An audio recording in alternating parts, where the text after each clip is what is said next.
We're back with episode 26 of IcoPod. I'm Bob Conley Jr. And once again, from the sea down under, not Australia, it's Orlando, Florida, the home of the Impact Zone. It's Austin Sr. Austin, what's going on? I am coming to you live from the Sunshine State, although there's not much sunshine out there right now because it is roughly, 9 o'clock at night. But yes, I'm enjoying my time down here, and I am so glad that we've been able to continue our journey through 1993's WWF Raw.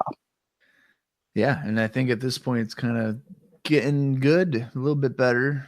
The whole Hogan experiment looks to be over with, so we're going to be focusing more on younger guys, and all the old guard is kind of venturing off to the retirement home. Slowly fading, yes, correct. So we're getting quite younger, a little bit better in ring stuff. So I think you're right. This is it's been enjoyable from the beginning, and obviously we hope that everybody's been enjoying it. You can let us know if you've been enjoying it by sending us an email to icopodcast@gmail.com, or you can go to our Facebook page, IcoPod, and hit us up there. Several people will message us there, and if you want to message us personally, which have you, you're more than welcome to do that. And as mentioned before, if you want to be on IcoPod, let us know, and we can get something planned up here, maybe for like a pay-per-view or something, like let's say SummerSlam 93. If somebody wants to join along with our coverage of that, maybe we'll make that happen. Or WrestleMania 10, we'll have a panel of 20 people. We'll be here for 6 hours. And let me just tell you, ever since the move, now usually I'd go over to Bob's apartment, we'd sit knee to knee, we'd bang out 2 episodes. Yeah. Right now, where am I broadcasting from, Bob? Go ahead and let the good people know. Well, starting with last week's episode, Austin's been recording his part of this podcast in a closet. Okay, now let me explain myself to you people, because I live with a female friend, my girlfriend, and in order for her to be able to do her thing and me to do mine, this is kind of the quietest area to go ahead and do that. Now, with that said, it's not necessarily comfortable in here. However, much unlike the times where I'd record with Bob, I'm able to sit here and do this in my underwear. And that's what I'm doing. So I guess there's positives and negatives, but if you want to be on the show and talk about wrestling while I sit in my underwear and Bob sits in his apartment alone, we'd love to have you. You had to emphasize me being alone, didn't you? Well, yeah, because you got to come off weird too. Yeah, that's all right. So why wouldn't I would have had your girlfriend? I would have had like if I had a girlfriend, I'd have her go in the closet and let me do it. I'm not gonna just go in the closet and record a wrestling podcast about WWF 93 while she's like in the living room watching television. Like, no. Well, see, that's the difference, Bob. I am compassionate. That's probably why you have a girlfriend and I don't. Oh, funny how that works. Mm-hmm. Quite interesting. All right. Well, yeah. So that's our situation currently. Yeah. So that's where we're at. So, with I sometimes do a podcast with the guys from Wrestling 20 years ago, Rory and all those guys. And when they use Google Hangouts, they don't use the video chat, probably because sometimes it lags. And I know last week's episode, there's a couple times where we lagged a little bit, or we froze up. But that's what we're gonna deal with. I think we prefer to have video chat. That way we can just see each other, we know each other. It's a better way of communicating. So if somebody were to be on the show, it's likely that a video aspect of it would be fine. Not because we're creeps and we want to know what you look like, but it's just a better way of holding. I think for myself and Austin, a better form of holding conversation for us. It's just what we're used to, because like I said, we were literally huddled behind one microphone right next to each other. And I think it makes it feel a little bit more like a conversation when I'm able to see you and talk to you. And I think that comes off better as a listener. So yeah, I much prefer that. So yeah, in the future, if people are interested, you'd have to put up with that. You won't see me lower half. I can't promise you won't see me from the lower half. Depends on how frisky I get with if Lex Luger's like we're talking about. Right. Right. Something might happen. We'll get a view of your total package, is what you're telling us. Exactly. Okay. My steel forearm. So as I mentioned there, the Wrestling 20 Years Ago podcast with It was originally created by Bob Bamber, and now it's Mhm. with Rory. So you want to check that out? It's just Wrestling 20 Years Ago. It's a podcast where they talk about wrestling from, well, as you guessed it, 20 years ago. Oh, I've been there on there a few times. The what was the first one? I think it was Sold Out. So January 98, yeah. it sold Yep. out. Yep. Super Brawl 98, I did in February.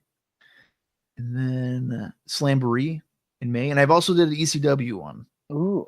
I believe that was, April of 98, I did ECW. So I think I've been on 4. And I'm going to be part of the July 98.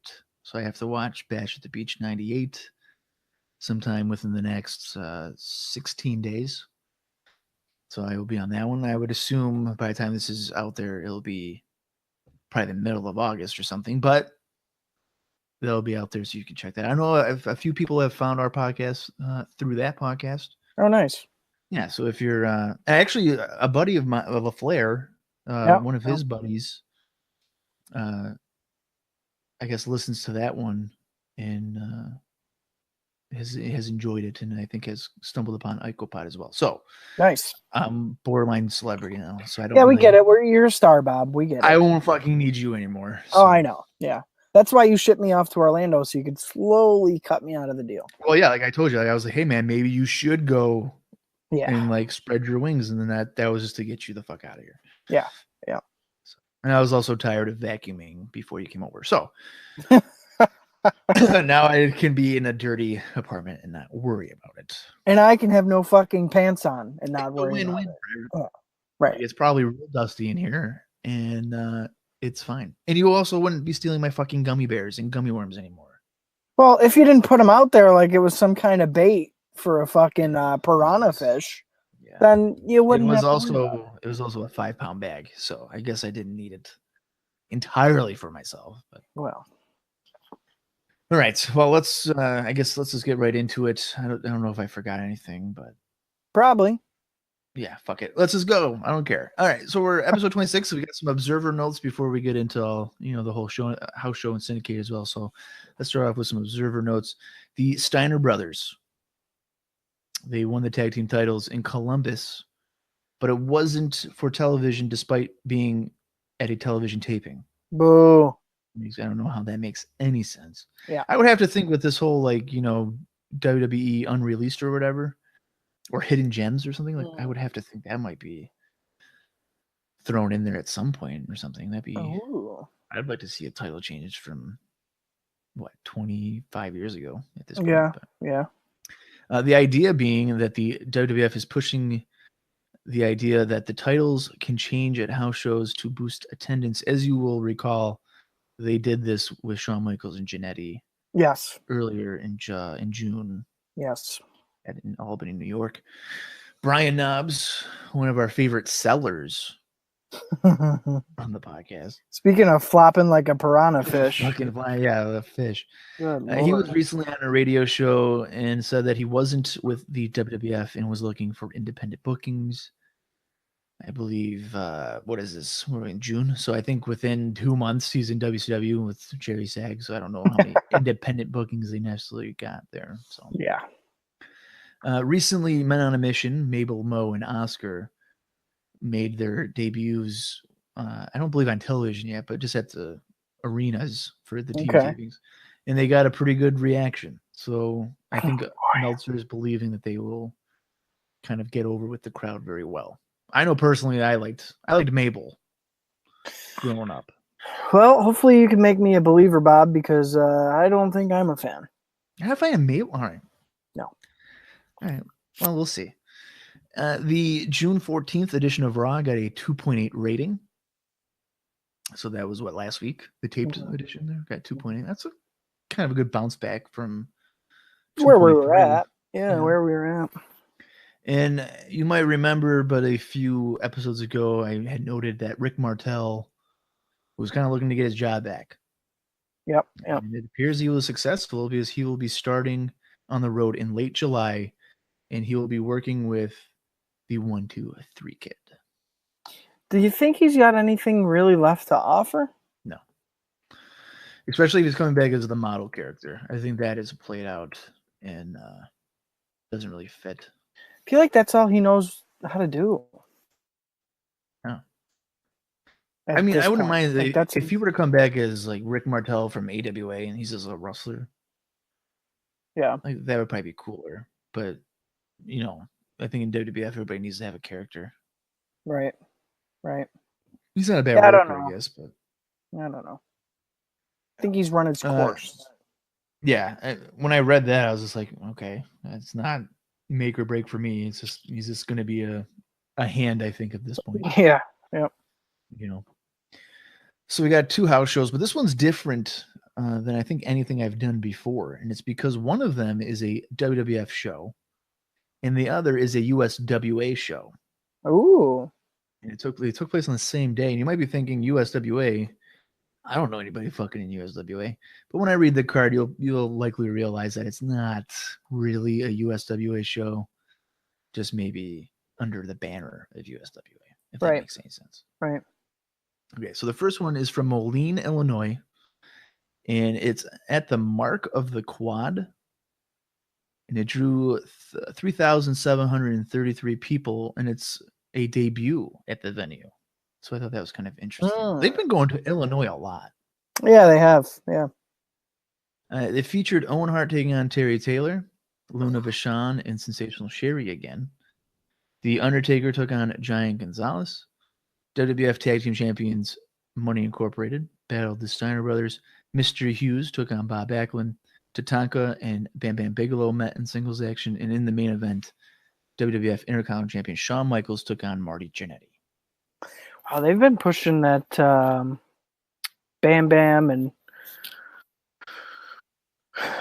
Tatanka stuff on the house shows, but I feel like we haven't seen anything on TV in a while. It was just the scalping incident. Yeah. Or cutting his hair, but pretty much scalping. Right. And then And that was on Superstars. That wasn't even on Raw. Yeah, I feel like they're really not playing into a lot of those feuds, but they keep doing the same matches on the loops. Yeah. So I guess that's weird to me. Not a bad card. Well, you know, it's a weird marketing strategy because, like, what are they thinking? Like, oh, they can do one thing on TV and then people will flock to the arenas to see it. I would think you would want some continuation. Yeah, for sure. I'm so sick of hearing the Gonzalez matches. Like I just there's no way there's no way one ticket in that arena was bought for that match. No way. A lot of the same stuff. The Owen Terry Taylor happens on almost every house show I think we bring up on this podcast. Now we haven't seen anything on TV with Sherry and Luna in a couple weeks. So that's kind of, I think, losing steam a little bit on TV wise. But yeah, a lot of the same. The main event sounds promising if Marty's clear-headed. So I think I probably would have bought a ticket for that. I would have bought a ticket for the Sherry and the Luna match, assuming I hadn't seen their match before on a different house show loop. Yeah, like if this is because again, like they've been to Chicago. I know one of them, like both shows were in Illinois. Right. Yeah. And it was like a 2-hour drive to get to one or the other. Right. So in that regard, I mean, if you put that into consideration, then let's say it's like 2 months ago. Right. You've probably seen half the matches already. Yeah. Like, I don't know what. In a random venue, nonetheless. Yeah. A debut at the venue in Moline, Illinois. Right. I think this is something I probably would have still gone to. I think like, so. Michael's Jannetty would be strong. Tatanka Bigelow. Yep. You know, they kind of have a decent level of chemistry. Even the Steiner's Money Inc. Yeah, I was just gonna say, Steiner's Money Inc. Like, it's definitely the B show, but it's a solid B. Yeah, I agree. You can get through Taker Gonzalez and not give up on life, I think. Yeah. So I think that's something I would go to. Now to the USWA, which took place in Louisville, Kentucky. It drew only 1,700. But oddly, I think that's a high-end attendance for USW at the time. Okay. The card featured Razor Ramon taking on Tito Santana. Kamala took on Damien Demento. Crush squared off against Doink the Clown again. WWF World Champion Yokozuna defended against Jim Duggan. Jerry Lawler competed against the USWA champion Papa Shango. Blake Beverly met Virgil. Southern heavyweight champion Brian Christopher squared off against Jeff Jarrett in a non-title match. The USWA Tag Team Champions Rex King and Steve Dahl defended against the Smoking Guns. And in the main event, Bret Hart battled Lex Luger. That is such a weird card. Yeah. Do you think Lawler has any say in the matchups? I would have to think, well, the USWA portion. Right. So he's not booking Ramon and... No. That would probably be the WWF officials. Because obviously at this time, USWA and WWF have a working relationship. For sure. Yeah. And so like Lawler and Shango, that's probably like Lawler and Jerry Jarrett are running the show. I'm pretty sure Jerry Jarrett's still there. I think he's there till 95. They're probably booking that aspect of it. Same thing with like Jarrett and Brian Christopher. And then the tag team title one might be, I would have to think it would be them. I mean, sure, the Smoking Guns are involved, but they probably had to get the okay to can the Guns lose? Yeah. And who knows if there was like a screw job in there or whatever. But right. Yeah, I would probably go for that just for the fact of how weird it is. And like it's 80% WWF, 20% USWA. Yeah. Yeah, that's weird. I would go to that. I think there's some strong in between stuff, and I'd probably go just out of curiosity, like, who are these other people? Yeah.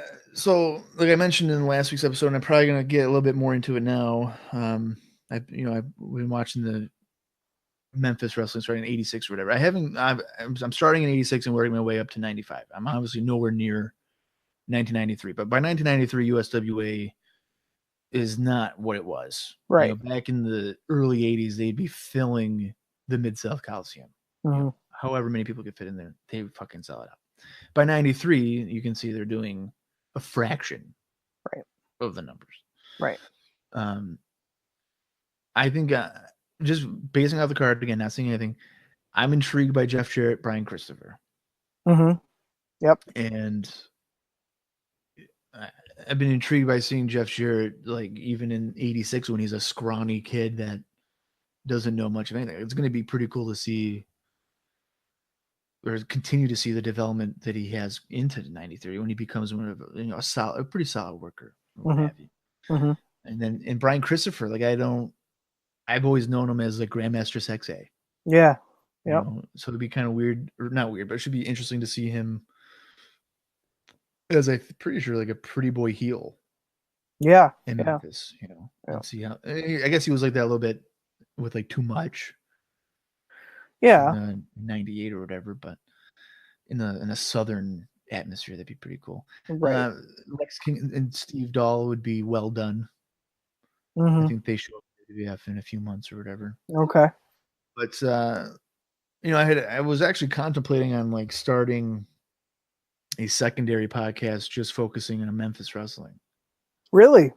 Where I would just go like monthly, not like because it's weird with them because they do a big show at the Coliseum on a Monday. Right. So I wouldn't be able to do this where it's like, one episode a week. I'd have to do like the entire month of January to like make it all make sense. Right. You know? But I don't know if I'm really capable of keeping people compelled by just me talking for, an hour or however long it would be. I don't know. Just cut me out of the deal and have somebody else come in. Well, I don't know who really has Memphis Wrestling TV from 1986 to 1995. Like just not readily necessarily, there. Readily available. And it's funny because I wanted to mention this last week, but I'll mention it now. So, months ago, like in May, I had mentioned, oh, hey, I got all these fucking Memphis Wrestling things, right? I got it off a guy on iOffer. I'm sure, he hasn't done anything wrong or anything, but I fucking get this shit. And it's July 12th. I still haven't gotten all of them. Oh. I've gotten I got one order and it was like 3 years worth of stuff, but it was like random ones. It was like 87, 89, and 91.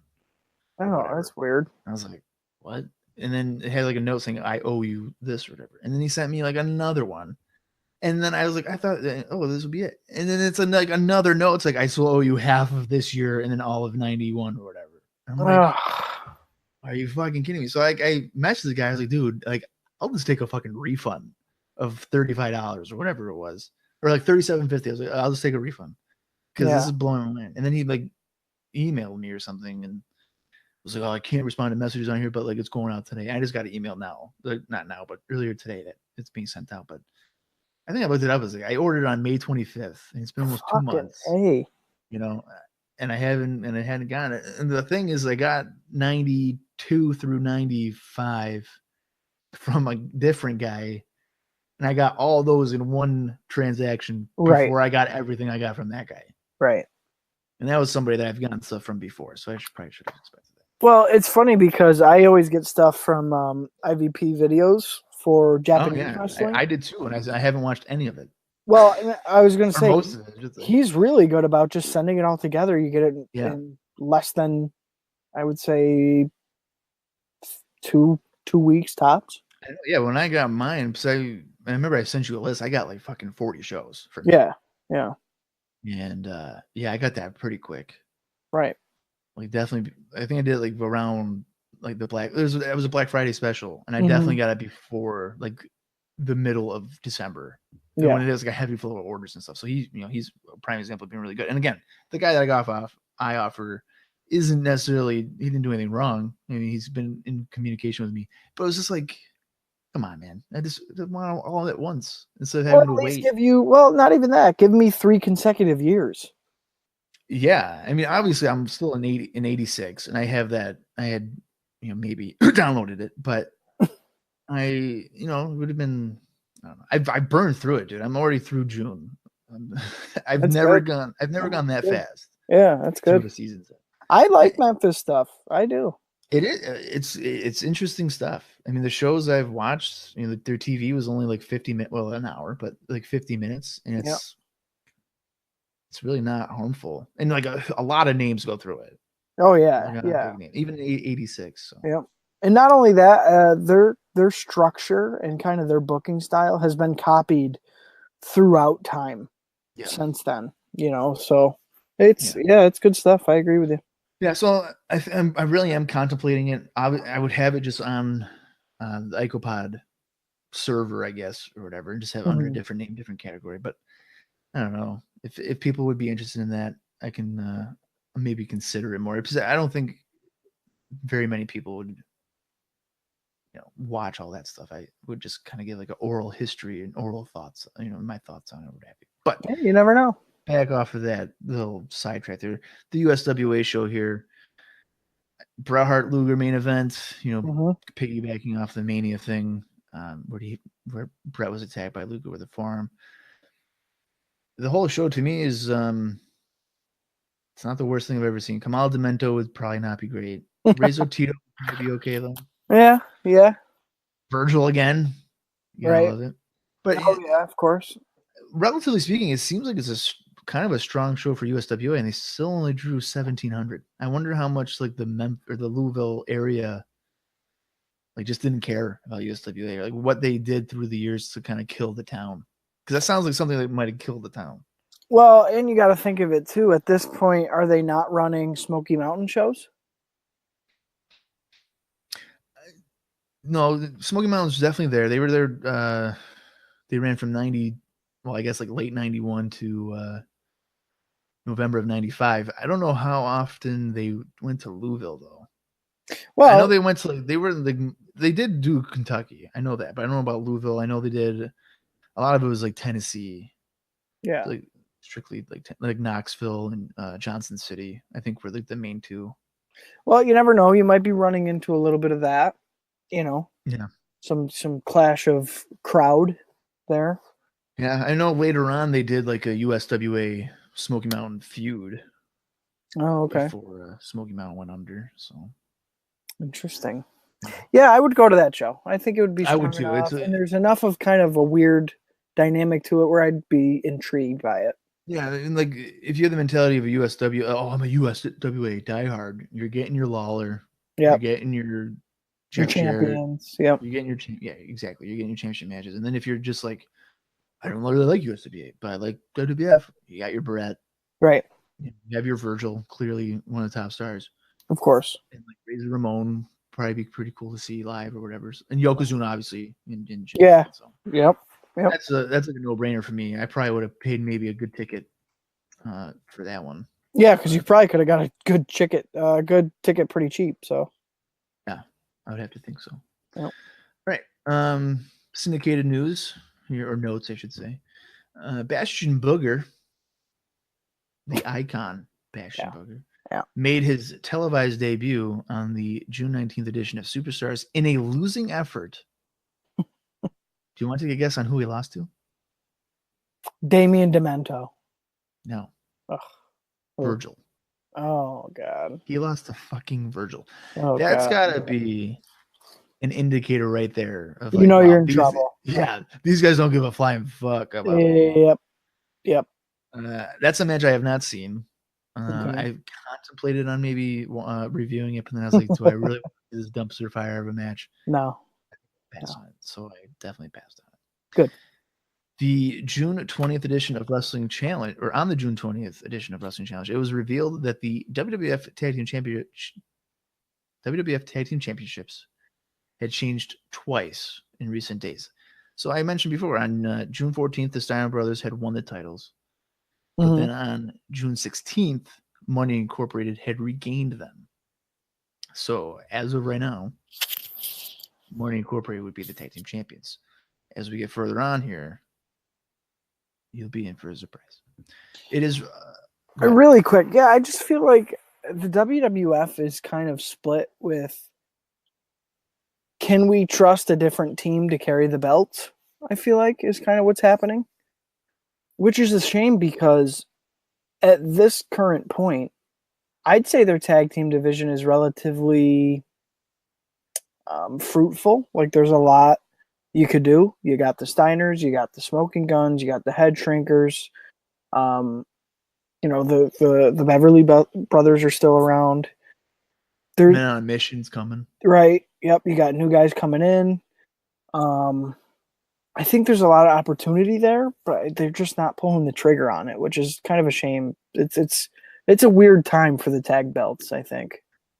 Yeah, I mean, I just don't think the mentality of having these house show title changes really impact anything. No. To me, the only way you're going to draw interest to a house show, because really house shows in wrestling make very little sense because nothing major is going to happen, especially today in 2018. Right. Oh, yeah. Nothing. Yeah, for sure. I think for me, the only way that you would really make it interesting, and have the mind frame of 93, you would legitimately have to have, let's say, the Intercontinental Championship. You would have to have that change like 90 times a year. Because then you'd believe that it might actually happen. Yeah, because the reality here would be like, well, if Shawn Michaels, let me retrace this. When you're like, if you're in New York and you go to the Garden, okay, and then they have a show the next night in Long Island, right, or in East Rutherford, New Jersey, whatever the case. And let's say you're a fan, let's say where our age is right now, we're like, dude, yeah, fuck it, let's go to the Garden tonight, and then tomorrow night we'll go to the same fucking show the show in East Rutherford. Right. Cool. Great. You go to the Garden and it's like, hey, that was a really great match. And then you go to East Rutherford and it's the same fucking match. Yeah. The same result, everything. That's what really hurts house shows. Right. Especially when at the time, like they're like filming these shows and then you trade them on the tape trading circles. They're having the same match over and over again. Right. The way to keep it realistic and maybe drop interest is you, one, have different matches, and then two, have 90 to 100, like literally 90 to 100 title changes each year. Because if you go to the show in the Garden, you'd be like, wow, man, Marty Jannetty wouldn't fucking fall for that corner spot and get super kicked by Michaels. And then you go the next night and he does it again. Right. You're like, what the fuck? Right. Like, this guy's dumb. And I'm sure that stuff happened because look at just a couple of weeks ago, like we just mentioned, 2 Illinois shows within hours apart of each other. So I guarantee you that hardcore fans went to both shows, and I guarantee you there was instances where they did see the exact same match, which is, I don't think they do it as much now. I'm sure there's spots that they, of course, repeat. But I don't think it's as hopefully they've learned their lesson since then. But yeah, I totally agree. I think, and that's probably one of the reasons why house shows at this time were above water at best. Yeah. You know, I think fans were really starting to catch on to that stuff. And like you said, with the tape trades and stuff, that, yeah, people were definitely starting to realize, okay, they're not really focused on this stuff, so why should I? Yeah. I remember it was a house show, I think in 2005. I think it was I think it was the first house show I ever went to in 2005. And it was like Shelton Benjamin against Carlito. And they had a TV match that Monday. And it was the same fucking finish. The same finishing sequence on the house show. I'm like, they just did that. Right. And I remember just being like annoyed by that. Like, you have to make it different from what you're seeing on TV. Yeah, otherwise you're stealing people's money. You know, that'd be like going to, I don't know how to even compare. That'd be like going to an NBA game that you just watched, you know, I don't know, say a matchup between the same two teams from last season. And then you go to this next season game and it's literally the same thing happens. Same goal, same points, same, you know, play, whatever. Like, it's the same thing. That would suck. You know, you'd realize it. I don't know. Maybe that's a bad comparison, but it's just like I think that's a really good comparison, because it'd be like, well, last year, Chris Paul made the same fucking pass from the same spot on the court, being guarded by the same guy. Yeah, the same stats, you know, everything. You don't want that type of repetition, or like a baseball game. Like, and it's the whole game. It's not just one, you know, one ball handle. It's the same whole game. You know, and I think another thing is like they're doing it with the secondary titles. Yeah, like, you know, similar to like with Memphis, is that they really kind of did like week to week booking. Right. So let's say 1 week it was, you're on Raw. Vince McMahon's like, we got breaking news this past Saturday in Omaha, Nebraska. Tatanka pinned Yokozuna for the World Championship. Right. Okay. Little Jimmy, who's sitting at home, like, I'm in Omaha, and you're telling me Tatanka just beat Yokozuna. I didn't go to that. Yeah. Even if it's for like a 2-week title reign. Right. It's in somebody's head, like, well, this fucking guy just beat Yokozuna. Like, you don't know what's gonna happen. Like, what did I miss? Yeah. I think with like secondary titles, it's like, all right. Yeah.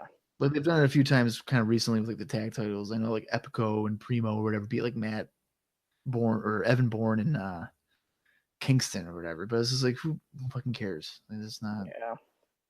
It has to be something that'd be really surprising. Yeah, house show business is tough. I think it's literally just for the most casual of fans who are literally just going to see the wrestling matches, kind of thing. I don't think it's designed for your diehards that watch every fucking show. I don't think so.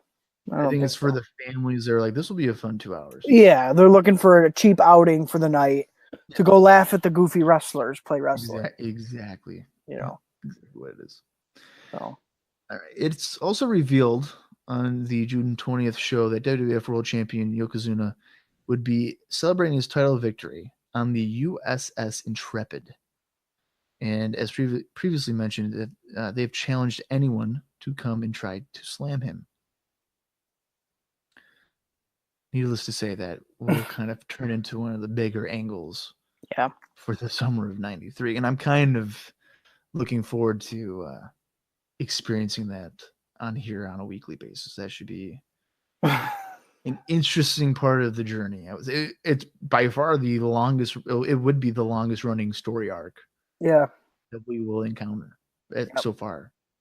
Now let me ask you this, Bob: are you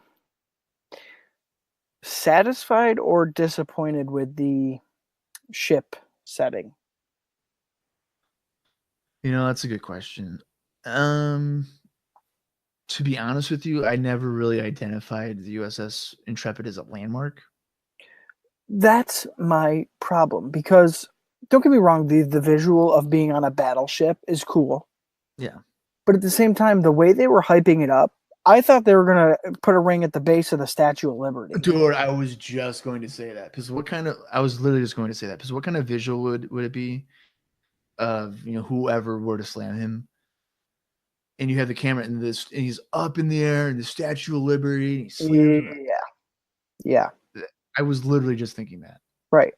Or something along those lines, whether it be near the Washington Monument in Washington, D.C., or somewhere where it's like, oh my God, that's wicked recognizable. And that's going to be really cool to see that happen if an American can do that to this big Japanese guy. The battleship, it's like, first of all, I've never even heard of this ship. It's not even like a famous one. No. It was probably a money thing. Like, I can't even imagine the red tape and the money to set up a ring in front of the fucking Statue of Liberty or on that island. I'm sure it was a little bit different with this ship, probably a little bit cheaper, not as much to go through. But still, I don't know. I don't know if I was necessarily, it's kind of like I was expecting more the way they were hyping it up. Oh, yeah. Because when they were hyping up, I was like, in my head, I knew what it was. I did too. It's not a fucking landmark. Right. It's like kind of failed in that. Maybe something like that was what they were hoping to get. Yeah.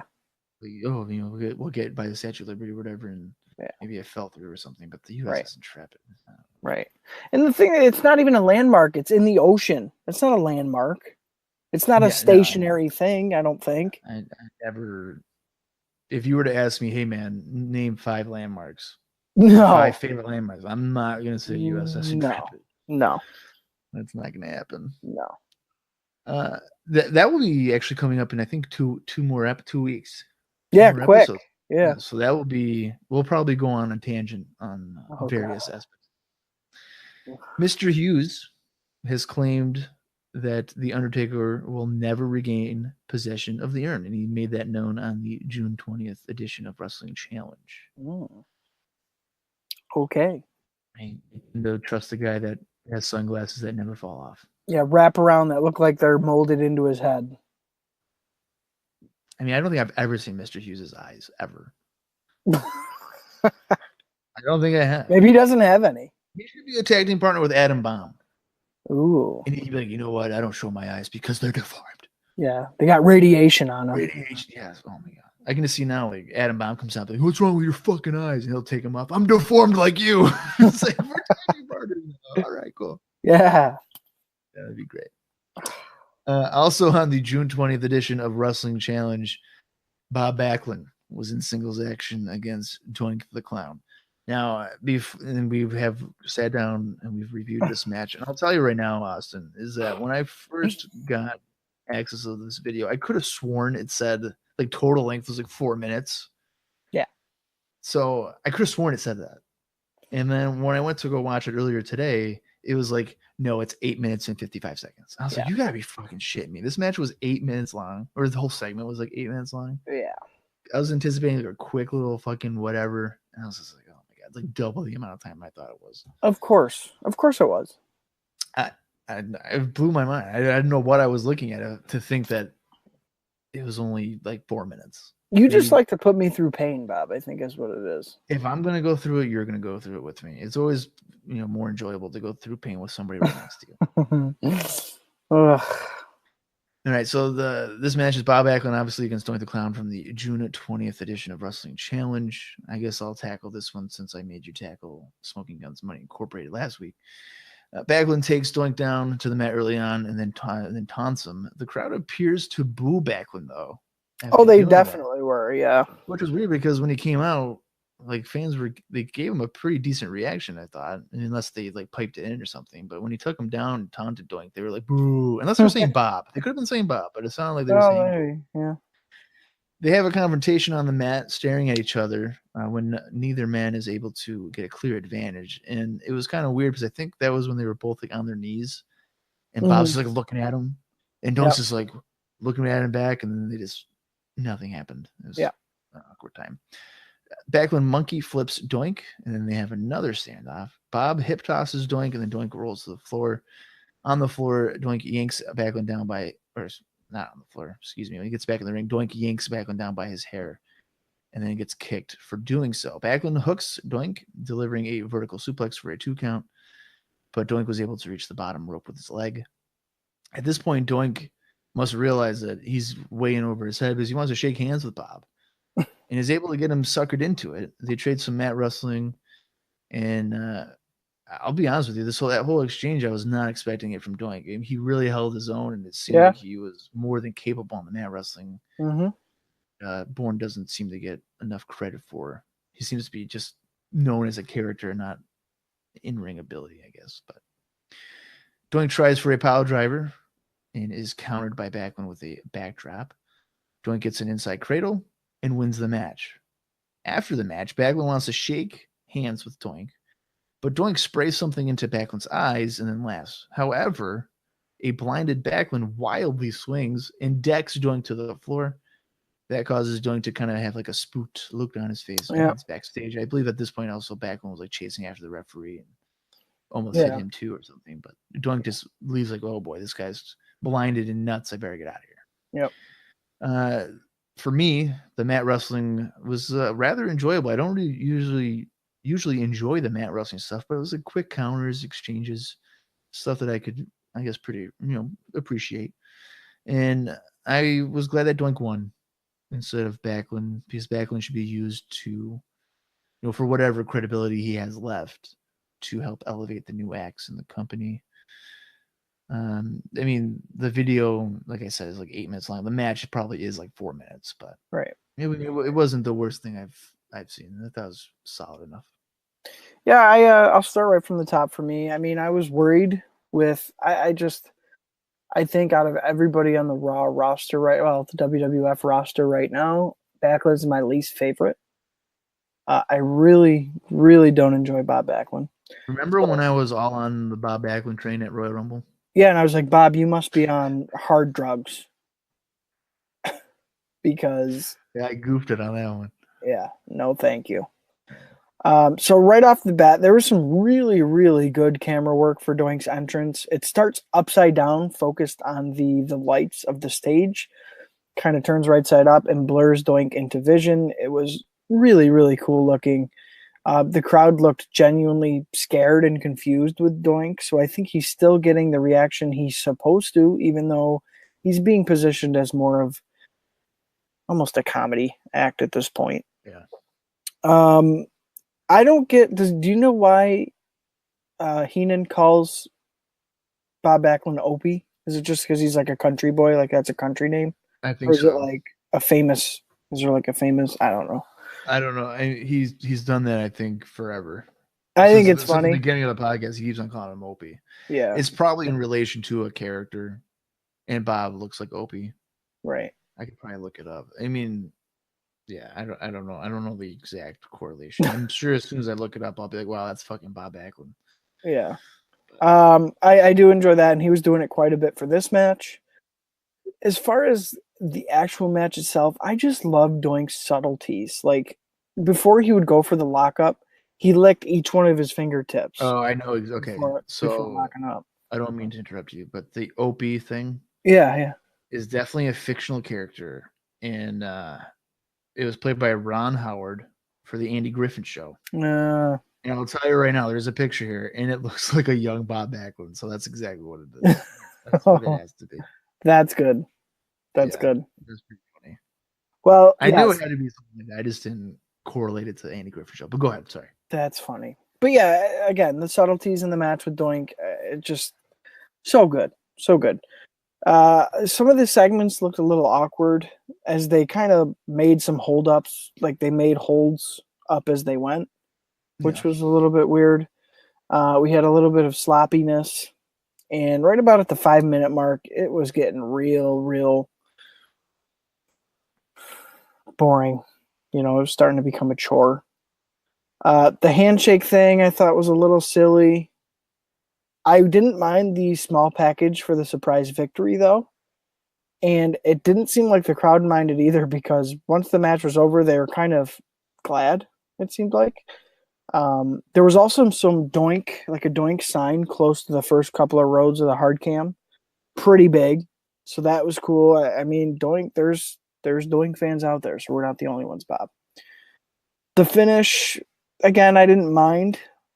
It's a cheap finish, but like you said, at least Bob Backlund didn't win. Thank God. Yeah, I mean, Backlund just doesn't fit with the era and Right. what they're trying to go for, and I don't think he's really connecting with the fans long term here. So Right. I don't think there's much value in him winning Right. anything. Yeah, and as far as the post match stuff, like the squirting of the eyes, I thought Bob was overselling it a little bit. He was acting like basically he got acid sprayed in his eyes. Yeah, what I thought it was like water or something. Well, yeah, that's what it's typically been because think of it, Doink squirts the crowd with the little flower all the time. So you're telling me all those little kids are getting acid on their face every time Doink squirts it? No. I vaguely remember like Doink grabbing something and then like squirting him in the face. Oh, I don't know. But like, I don't know if it would be warranting of that type of thing. Yeah, it But was. if I had to guess, in the future house show reports that I do, we're probably going to see Doink the Clown and Bob Backlund on there because that seems like something they would do to have like a house show match. Yeah, yeah. Unfortunately, I don't know many people that would want to see that. Right. And just kind of wrap things up here, I have that this was one of the better Bob Backlund matches we've seen in a while. That's not saying much, but I had it noted. I think Doink continues to deliver no matter who he's in there with. It held my attention for the most part. Again, it was a boring match, but I didn't look away. I kept my focus on Doink and enjoyed his part of it. But I'm so done with Bob Backlund, dude. I'm ready to be done with Bob Backlund. Yeah, I'm not sure how much longer he sticks around in '93. Right. Know that it's not the regardless. Whenever it leaves in '93, I know. Unfortunately, it is not the last time. Yes. Yeah. All right. So that wraps up syndication. So now we will go to the June 21st edition of Monday Night Raw, which is live from Poughkeepsie, New York. There you go, Bob. The show that only took me about 6 weeks. Footage from 6 weeks ago on Raw when the 1-2-3 Kid was able to upset Razor Ramon is shown. That is because tonight they will square off once again. Yeah, no wasting time this week. I liked it. It was a brief little highlight. Here's what happened. Yeah. Here's why this is stuff. Give you the context of why this has all been going on for 6 weeks. Yep.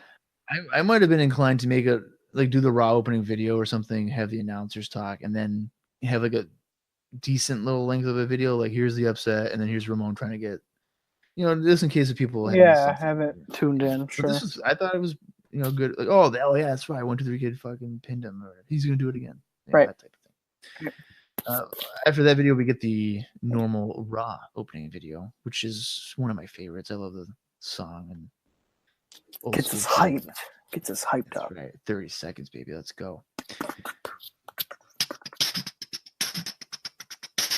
All right. I'm sure everybody that had already listened to that in this episode. Yeah, they're sick of hearing it.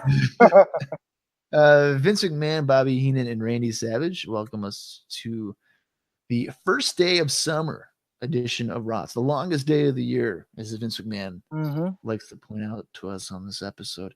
They promote the match between Ramon and 1-2-3 Kid, which will be happening in the main event tonight. And they also promote the best 2 out of 3 falls match between Marty, Jannetty, and Doink the Clown. Heenan walks away from the commentary guys and goes under the ring to check something, and then just comes back laughing. I liked that. I thought it was a nice little touch. Foreshadowing potentially of what he may have seen. First match for the evening is the new WWF World Tag Team Champions, the Steiner Brothers, and they are taking on the ever dangerous duo of Reno Riggins and Barry Hardy. Now, you might be thinking, well, Bob, you just said that Money Incorporated regained the titles on June 16th, and you're right. I did say that. Well, the Steiner Brothers regained the titles at a recent show in St. Louis.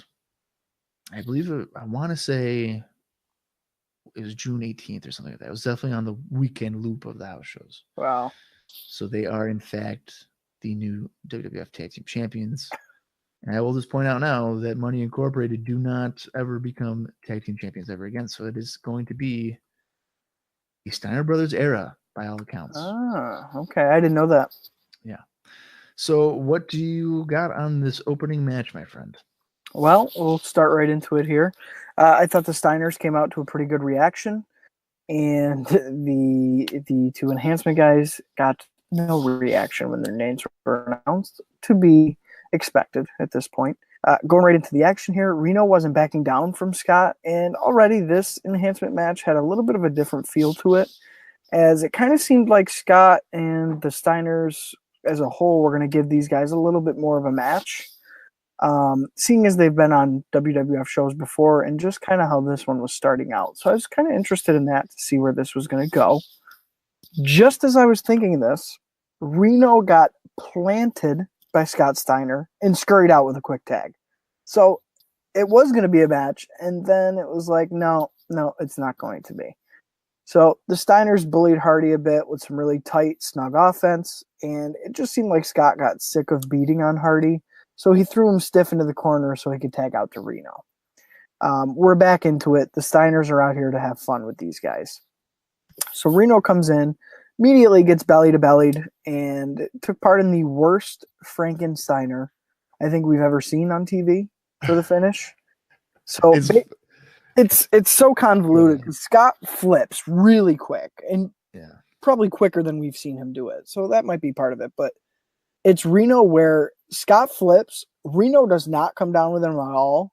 And it's like a late timing. So once he realized what just happened, he tries to flip after Scott and spikes his head on the back of Scott's back. It looked horrible. Horrible. It seemed like there was no way Reno Riggins knew how to take the move. But nonetheless, that's the move that finished the match. So it was a little bittersweet. They were doing the beatdown stuff, but then to have that stay on as the finish, or at least have the guy pull the guy up or hit your bulldog with Rick Steiner or something. I was kind of bummed out by that, but pretty basic. It was what it was. What do you think, Bob? When I saw that Frankenstein, the first thing that came to my head was like, I wonder what Austin's going to think of that. It was fucking embarrassing. It was. I remember I was watching on my computer and I was like, oh my God, what the hell? Like, what was Reno Riggins thinking? And when I was watching, his main problem, Reno's problem here, is I think he was trying to make the move look way too good. It's already good as it is. Yeah. If you just come off the ropes and you let Scott do his thing, you're good. Right. The problem with what Reno Riggins tried to do was he tried to jump. Yeah. He came out the ropes and he was like jumping up, and I'm thinking he may have thought that Scott was gonna like leapfrog or something or whatever. I don't know. Maybe he didn't know like it was time for Frankenstein, but he jumps up, and it doesn't correlate with the Frankensteiner because Scotty's coming down when you're going up. Yeah, and like you can even Vince and them were just like 1, 2, 3. All right. Oh God, yeah. They weren't like, whoa, what a Frankensteiner. They're just like, no. Oh yeah, okay, King of the Ring tomorrow replay. Yeah. It was, and I hate to say it, but I don't know because it looks like Scott did it wicked quick. Like he rotated quick. His hips were like gone. Yeah, he was definitely into it. And like I said, there's no way they practiced. There's no way this Reno guy knew how to take this move. No way. No way. And just the way he lands, and then Scott basically has to roll him off his back and then roll him for the pin. I was hoping that he would just not finish it like that. If you're a fan, watching it live at the time, you might think, oh my God, Reno Riggins just power bombed Scott Steiner.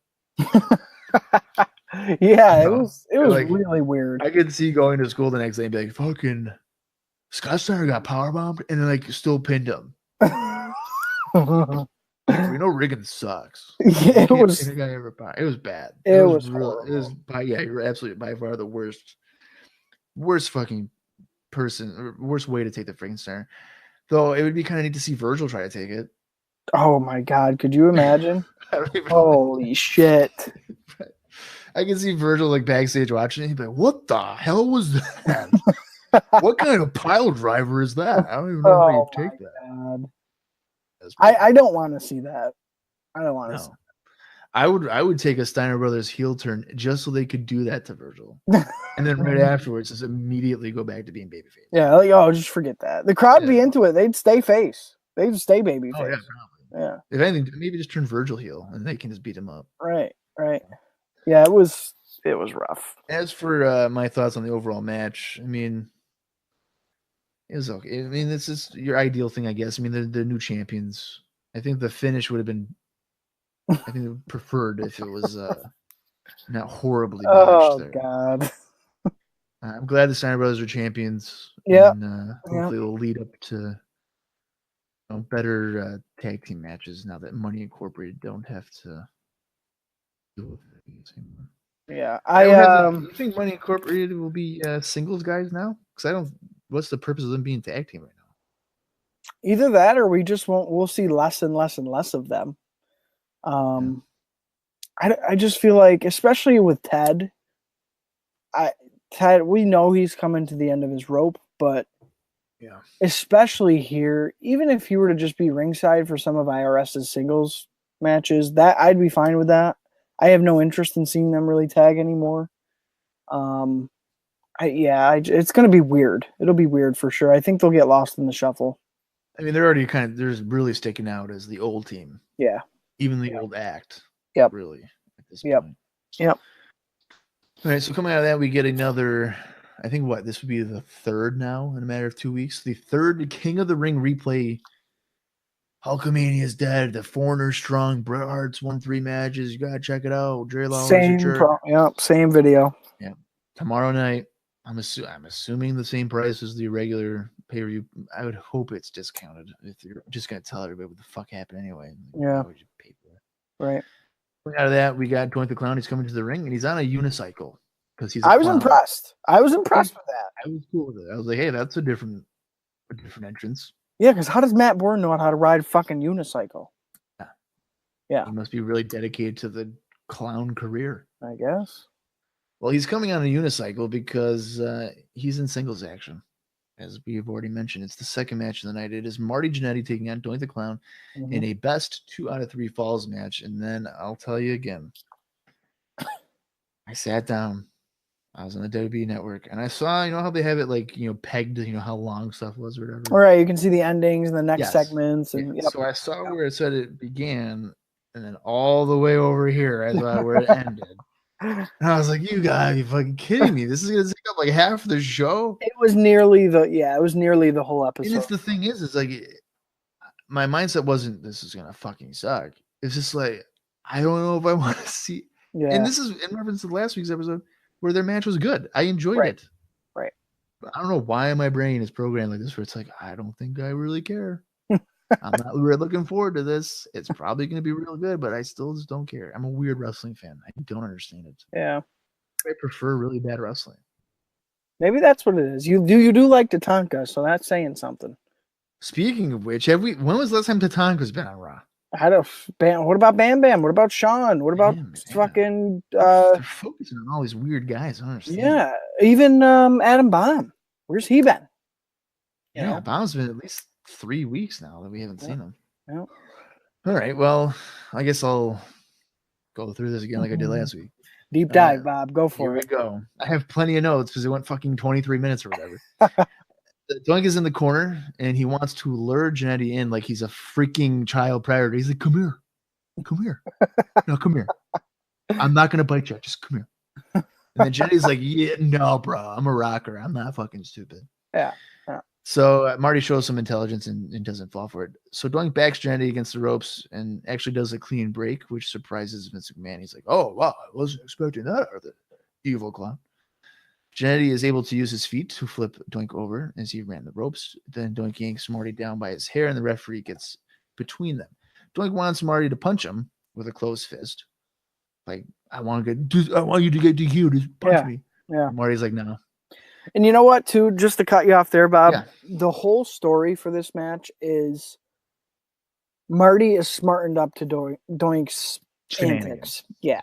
Yeah, so that's kind of how they're going to paint this picture moving forward. Really quick too, already, every time the camera catches Doink in action, I really, really like the fact that his eyes are locked into the camera with you. Like he's doing and going through the moves, but he's always eyes to the camera, always. Yeah, like he'll do a move, and then let's say like I'm staring at you, and the camera's to my right. He'll do the move, and he'll just like look over. Yeah, yeah, and Look even back. I It's think like I he had like that little Marty. neat thing. Yeah, it's the subtleties with Doink. I'm telling you, because I think he had Marty in side headlock, and Marty was going to push him off the ropes. And as Doink is getting pushed off the ropes, he's looking at the camera. So he's always it's like a psychological thing. He's always I don't know. I really really enjoy that, and thus far, thumbs up. Like everything's looking good. Yeah. So, Marty decides that he doesn't want to punch him with a closed fist and get disqualified. So they instead run the ropes for a few moments there. And then Marty just like stops and then Doink's doing it himself, which I've never really liked that spot. It doesn't make a whole lot of sense. I feel like if I'm running the ropes, I'd be able to tell if someone stops. He just keeps on going. So Marty plants Doink with a facebuster after Doink had avoided a leg sweep attempt. Yeah. So right here, remember we were at thumbs up? This was all like, oh no. I hope this isn't what this match is going to turn into. Because that was pretty much, I'd chalk it up as a comedy spot. Yeah, they're running the ropes and all that other bullshit. Yeah. That's how I interpreted it. Yeah. And I was just like, judging by the first few minutes, is like I didn't have the the perception that I was getting from it wasn't going that it's going to be a comedy match. I And then they know. did that. I was like, that seemed out of place. I know. I agree. Really quick though, to follow this up, Marty surprised Doink with an arm lock that kind of floated over into an arm drag, and it came off really nice. Like it looked really good. Is that when Doink then slides to the floor or whatever? Yes. Yes. Because he like whipped him over. It looked like. Yeah. No, it was very crisp and impactful. Yeah. So I took that as kind of, don't leave us. Like we're still here. Don't leave us. That was just one spot.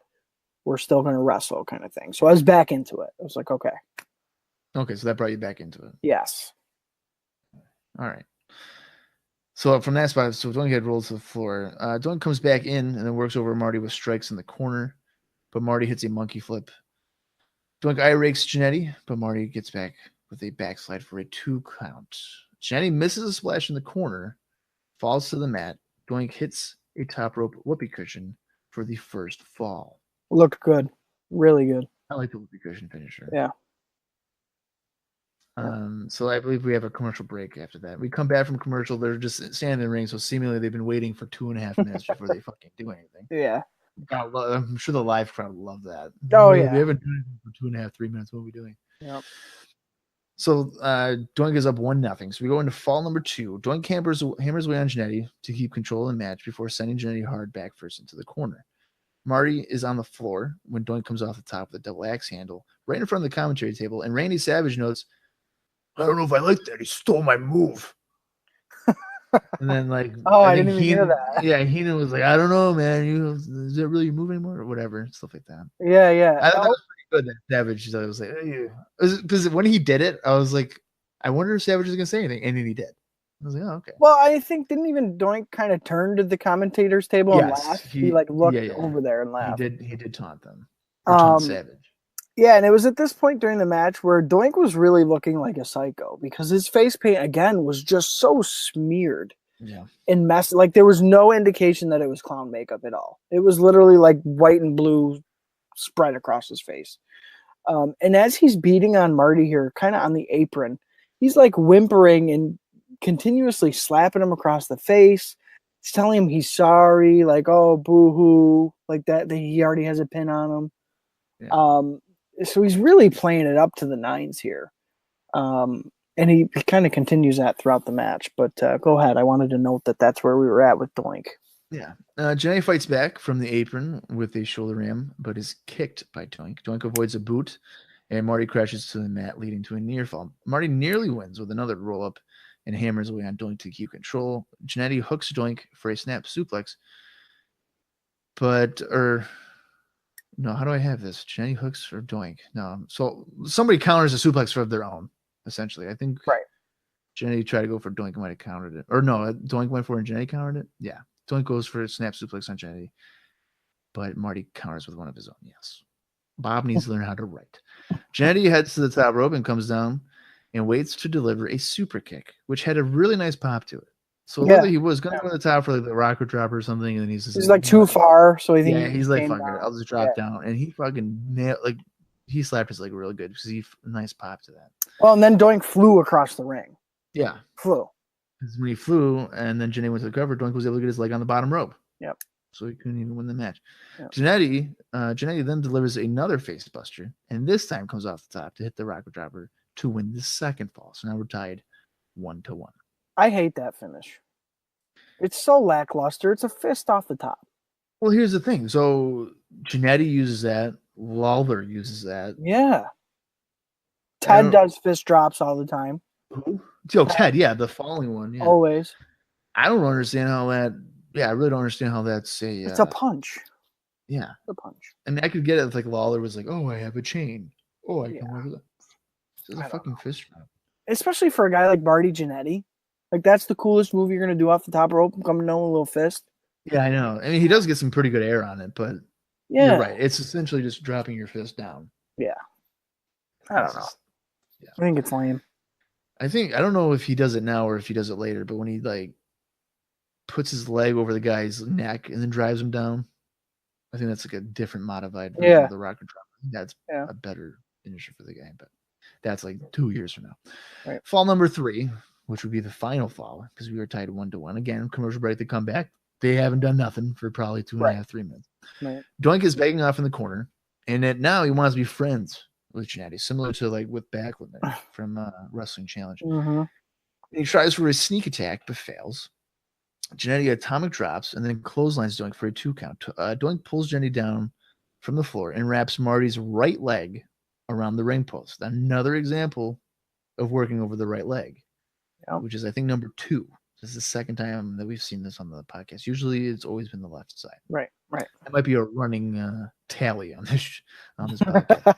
Remember, just like Yokozuna's weight? Like, what's like how much is he going to weigh? Yeah.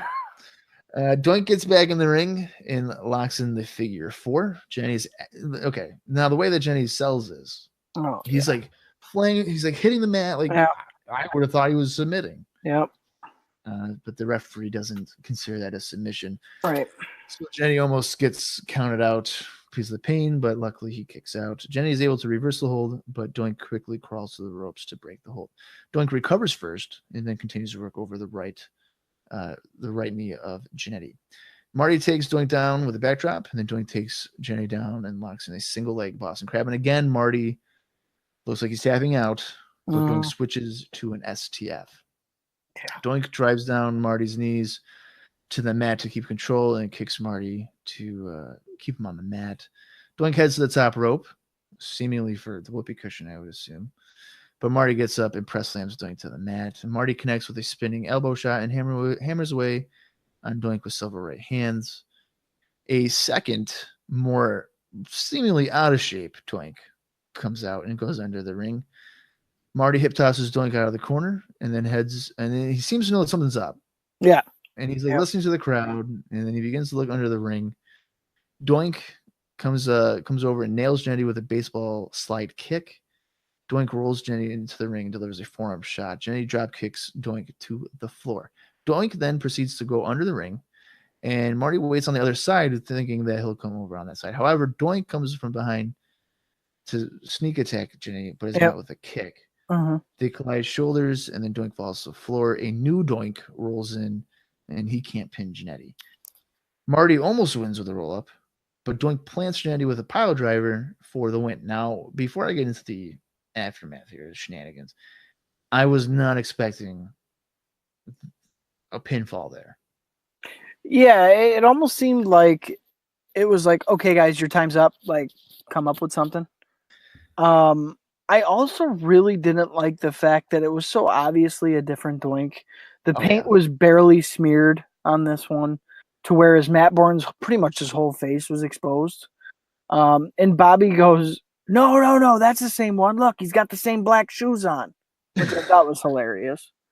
But even down to the wig and headpiece looked different. Like you said, he definitely wasn't in necessarily the best shape. No, he was definitely chunky. Yeah. I was like, there's no way anybody's going to buy into this being the same guy. The referee would look like an idiot if he was like, right. oh, it's the same guy. Right. So I didn't like that part of it.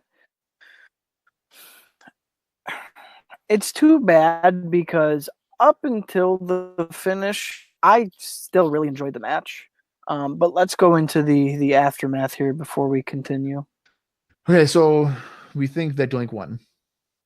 And it'd be, I guess, I don't know if it'd be an upset, but surprisingly, enough, Marty would lose. Well, Randy Savage is like, not on my watch, because he enters the ring and attacks Doink with an axe handle when he's on the middle rope. Savage goes to the floor and then lifts up the ring apron and pulls the original Doink from underneath the ring. Now, it was kind of funny because Doink was like still laid out. Yeah. Exhausted, like, oh my god, this isn't a 20-minute match. Yeah. Pulls him out. The referee sees it and he's like, what? Yeah. Oh my god! And he freaks out like it's WrestleMania moment or something, and he dramatically raises up Marty's arm like he's the real winner. Yep. So all that bullshit. I'm assuming this might lead into something with Doink and Randy. I mean, they've had a couple of house show matches already. And the move theft and the earlier. The move theft, right? Yep. The foreshadowing there, right? With the taunting and stuff. Yeah.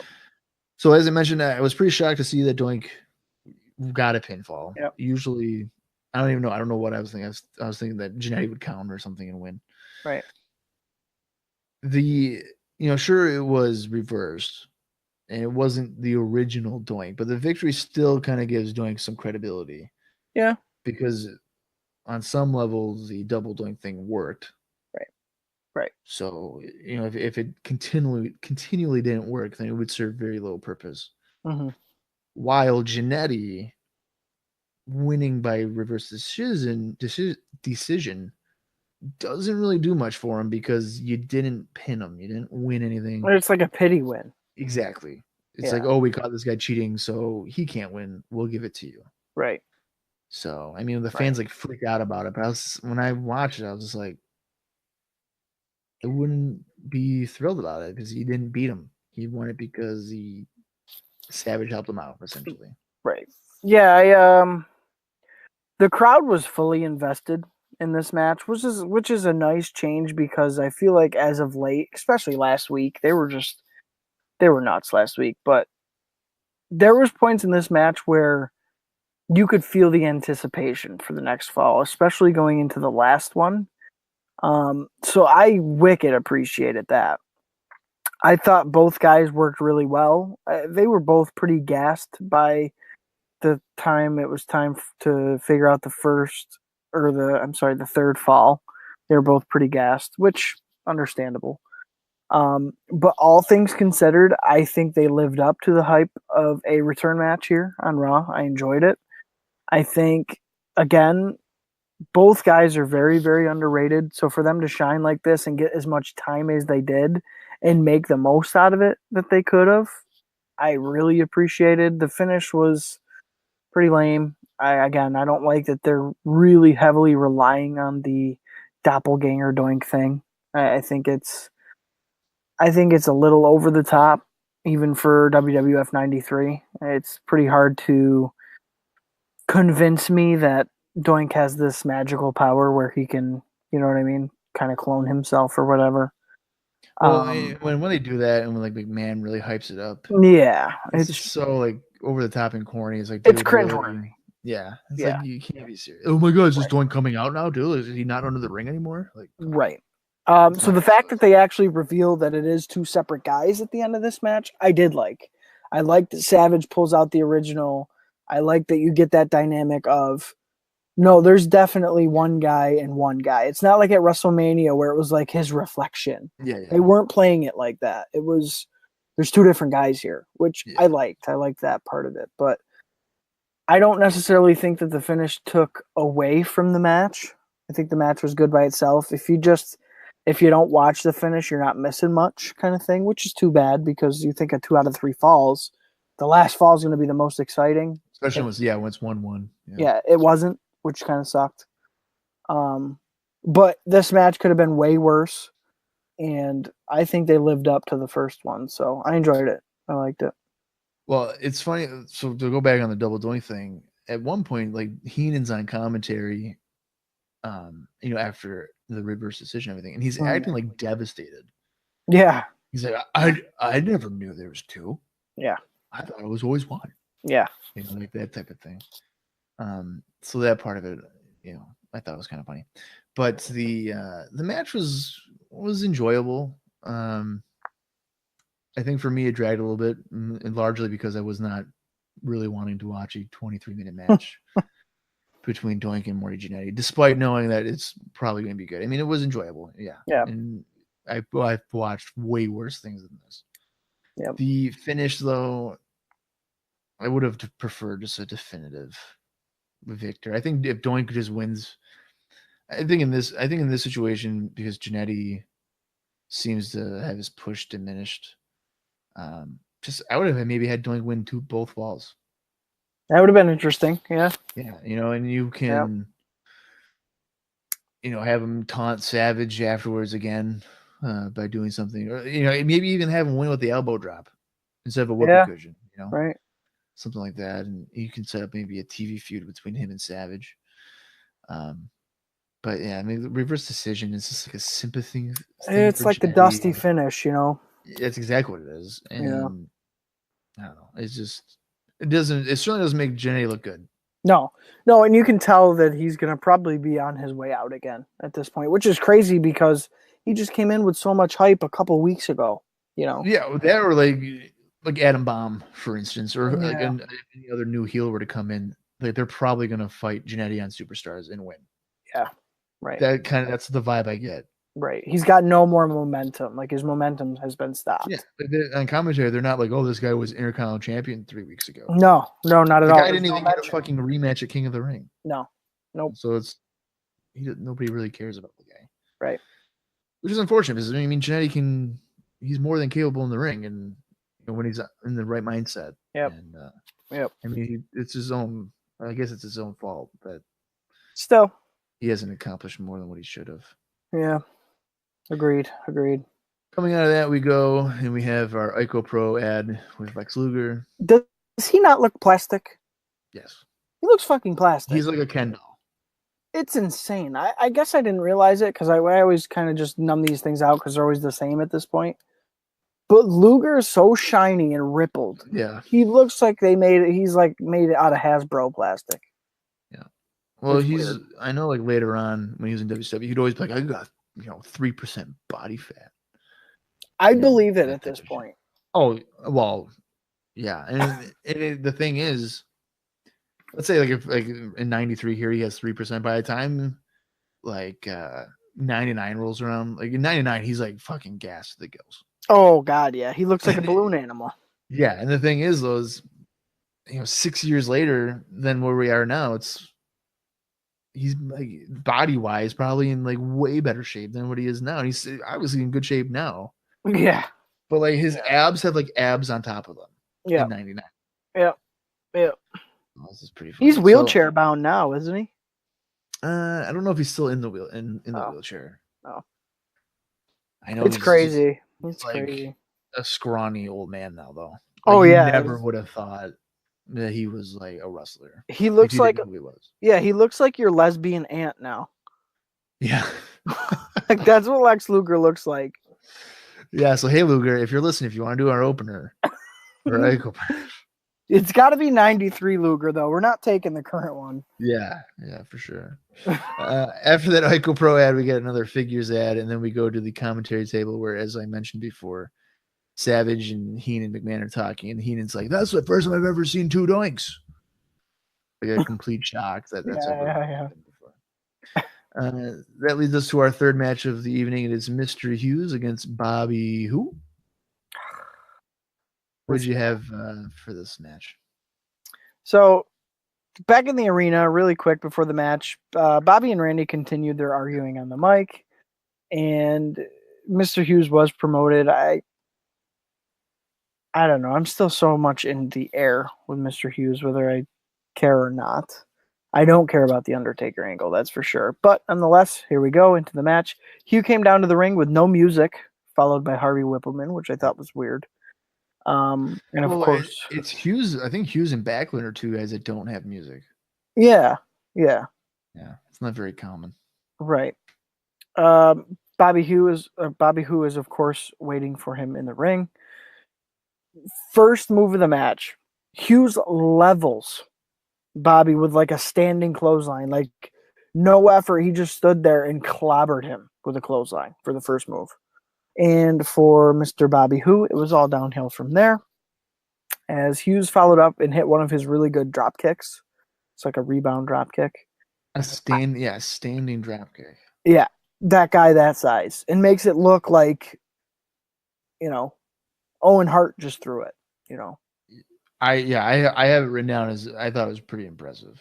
Absolutely. I was not expecting that to be a move by Mr. Hughes for sure. Yeah, that's one of my favorite things about him. I couldn't help but think, hearing Harvey Whippleman's voice like on the camera mic, he sounds like Shawn Michaels. Like his voice sounds like Shawn Michaels. It's like that deep Harvey Whippleman. You're saying Harvey Whippleman sounds like Shawn Michaels? Yeah, it's like that deep, raspy voice and a little skinny body. It's weird. No. I've never thought that ever. I don't know. It's weird. He's like, he's talking outside the ring, and it's like I don't know. It's weird. I couldn't help but think that. Maybe a little bit, but in my head, the way I'm just picturing how he talks is nothing like Shawn Michaels. But maybe like I don't know. Maybe it's the tone of voice. I don't know. Yeah, I caught it though on camera, and maybe it was because it was on the camera mic. It sounded more like it, but it was weird either way. Regardless, Hughes kept pulling who out of the pin, and I was getting kind of like, it's okay. We get the point. He's done that with his squash matches lately. He like pulls the guy out of the pin. It's his gimmick at this point, I guess. That's just he's able to beat on guys and continue beating on guys. I think it's silly. Just get the pin, get the win, get out. I think it's more impressive if you beat the guy in a minute rather than drag something out. But, Well, and I think that type of thing is effective if you do it like once or twice. Against a big name. Like it's a name guy. But like even against an enhancement guy, if he does it once, I'll be like, come on, dude. If he does it twice, like, dude, really? Like, you can be by he does it 3 times. By the third time, I'm gonna be like, just fucking end the match. The first time I'll be like, well, all right, this guy's an asshole. The second time I'll be like, okay, he probably could have won. The third time I'm gonna be like, this guy's a fucking idiot. Yeah. Just fucking win the match. Right. I'm just waiting for like an enhancement guy to like catch him off guard, and he's pulled him out of the pin 3 times. The guy gets 1 pin on him and wins. You know what I mean? Well, that's usually the story that they tell. Right. Is if the cocky heel is like, oh, I'm going to pull you up, then backslide 1, 2, 3, you lose. Right. So I wouldn't be surprised if that does happen at some point, because that would tell an interesting story, I think. Yeah. So the crowd began chanting "boring" at this point. I couldn't agree more. There's something about Hughes that makes me not care about his squash matches. Like, he's a good guy, a good big guy, can throw a hell of a drop kick, but I just don't care. And maybe it's because there's so many big heel guys right now that it's hard to care about another one. Yeah, he just gets lost in the shuffle. Yeah, because by no means is he the most dynamic of the big guy heels right now. So I don't know. I don't really care. I don't care about him right now. You think any of it has to do with his association with Harvey Whippleman? Absolutely, because I'm not a Harvey Whippleman fan either. I don't think. Well, the thing is, I don't think Whippleman has led anybody to much success. No, he doesn't bring anything to the guys he manages. I don't think. Yeah, not at all. If Mr. Hughes were to have like a heel Jimmy Hart or something, yeah, he's probably gonna stand out more. Right. When you're just kind of saddled with Whippleman, it's like kind of come across like a scrub. Oh yeah, it's like a gimme. Like, oh, here you go. You can have him. I don't know. I just it is what it is. It got to the point where after Mr. Hughes pulled the guy out of the 3rd pin, Several people in the front row had their heads turned away from the ring, not even paying attention. And Hughes finally got the pin. I think he did like a running power slam or something. It got no reaction. Spine buster. It was a spine buster. Yeah, it got no reaction. I obviously didn't care because I didn't even remember what the move exactly was. I just have no interest. I'm up in the air. I want to like Mr. Hughes, but I just have no interest. No, I'm right. I'm on the same page as you. He's just too inconsistent, and he hasn't really been given anything to stand out. Yeah, I don't really know what he brings to the WWF. You know, that's different. There's nothing different about him. He's definitely a Jim Ross guy. Yeah. So that would probably explain why he's being featured so much on television and is now in the Undertaker feud. I mean, him and Undertaker is something I would, again, much rather prefer to see than Taker Gonzalez. I think Hughes could potentially give him a semi-decent match. But I think Hughes needs to be on television against better names. Yeah. And like get a win over those guys. Yeah. And go, I'd probably be okay with seeing something like Mr. Hughes being a Bob Backlund. Oh yeah. Something like that. Yeah. So I don't know. Yeah, I don't know. Coming out of that, we are told that on All American, they will be on the USS Intrepid.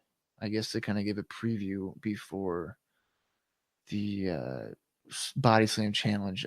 I think is that taking place on July 4th? Yes, which is going to be a Sunday in 1993.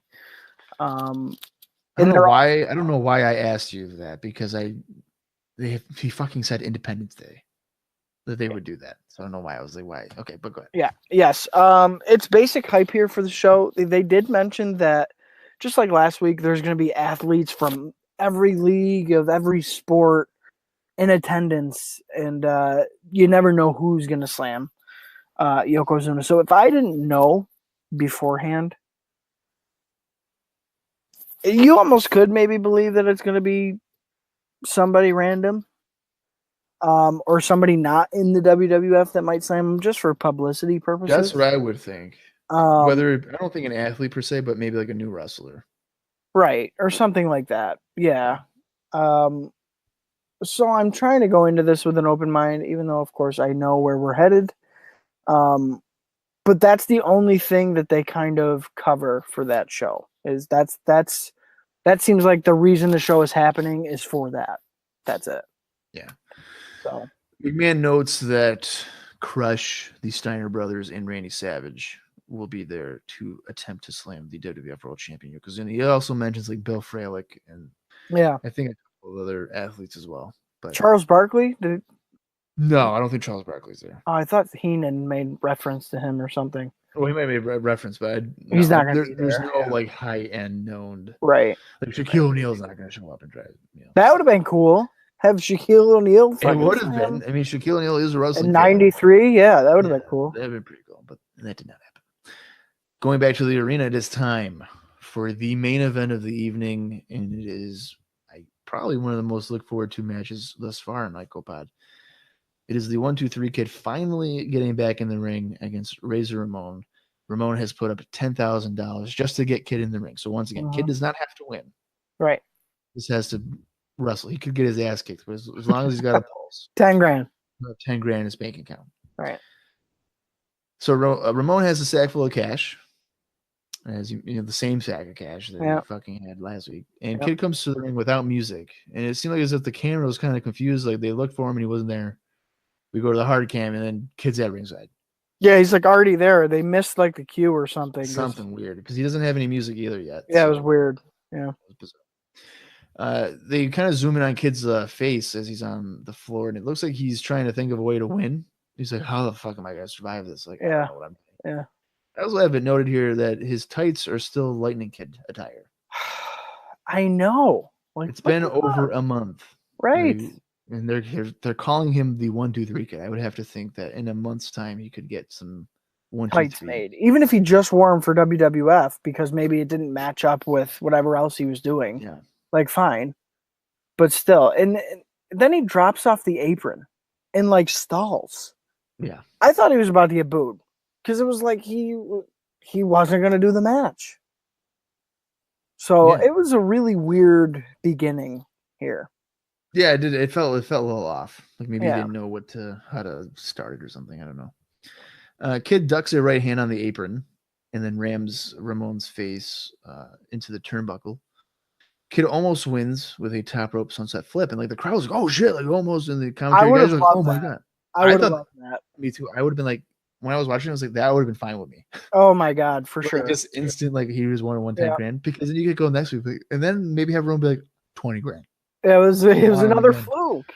Yeah. Yeah, Another and then kid could be like, no, and he'd be like 40 grand. fluke. Like I don't fucking care. I need to get this ring.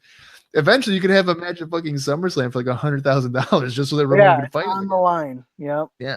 Yep. Kid hits a spinning heel kick, and then a few more kicks onto like Ramon's midsection, whatever. And at this point, I was like, this is weird because a month ago he was enhancement guy, and now he's like fucking killing it.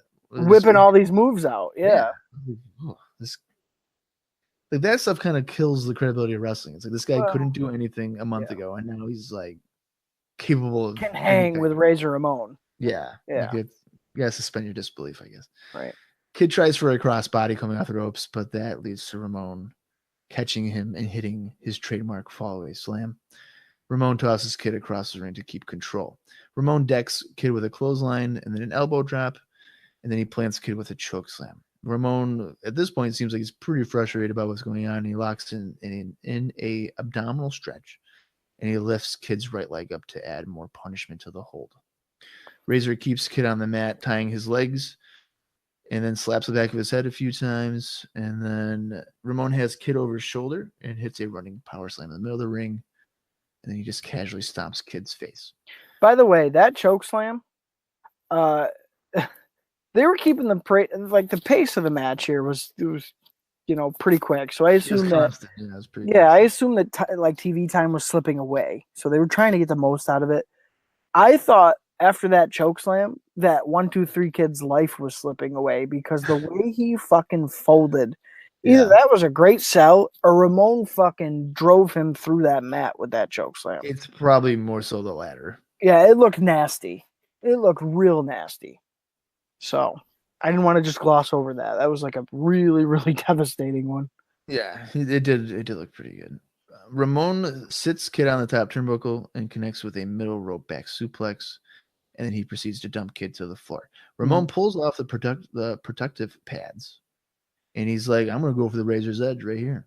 Yeah, right on the concrete, brother. That's right. Like 1, 2, 3, dead. But Kid counters with a backdrop onto the floor. Now, realistically, Ramon landed on the pads. Yeah. So, that didn't really hit the floor, but that was what they were going for. Right. So Kid decides, all right, I'm going to go to the top rope, and I'm going to try to dive to the floor. Well, it was good in thought because he slips. Ugh. And it's probably one of the worst falls I've seen in a while because he doesn't just slip and fall to like the apron or like slip and fall and crotch himself on the top turnbuckle or nothing. No. He slips and falls and then smashes his face on the concrete floor. Yeah, he eats shit and hits the concrete floor, and his arms were outstretched, and he could have easily broken his forearm because not only did his face smash, his arms like crumpled underneath him. And you could tell even Razor was like, oh, shit. Like, he kind of tried to catch him, but, like, you're not catching that. He had no shot.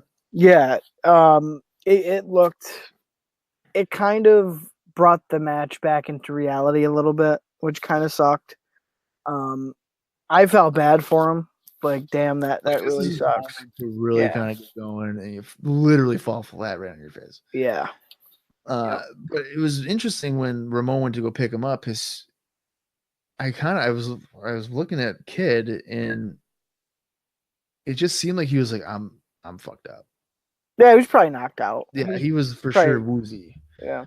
For a little, I would probably say for like 10 seconds, he seemed like he was a little bit out of it. Oh yeah, at least. Yeah. So after he crashes to the exposed floor, the Ramon slides him into the ring. Ramon misses a splash in the corner, and then Kid hits a top rope moonsault for a 2 count. So he kind of did like a a flashback there. Right. It was nowhere near as clean. Even Crisp. the first one was a little sloppy, but the second one here was a little bit even worse. And I chalked that up to him smashing his face off the concrete about Literally 30 like seconds. 20 seconds Yeah. ago. But the thing is, though, the crowd, this is an example of a crowd being programmed. Because when that happened, the crowd was like, oh my God, this is it. Yeah. He beat him once with it. He's going to fucking do it again. And then he kicked out. And you're like, oh. Right. So that's when you know when your story is connecting and it's over. Yeah. Yeah. So I just like the crowd interaction or crowd reaction so far in this match. Kid goes to the corner. Well, so obviously kicks out, and the kid just like goes to the corner, grabs the bag of money, and is just like, I'm just gonna leave. He's like, fuck it, I'm out of here. I don't need to win. I might as well go. Yeah. So he slowly goes up the aisleway, and Ramon's like catching steam on him to a point where he could probably just grab him and like or just deck him. Yeah. And I think Kid might have like looked back and was like, oh, I should probably run. Right. So then he runs. Well, because once they get in like the little gorilla position, they're right next to each other. Yeah. Well, even like before that. Yeah. The Kid's right there, and then he could literally probably feel Ramon's breath on his neck. Right. And then he's like, oh, I should probably jot. Right. You know, so that was probably mistimed a little bit too.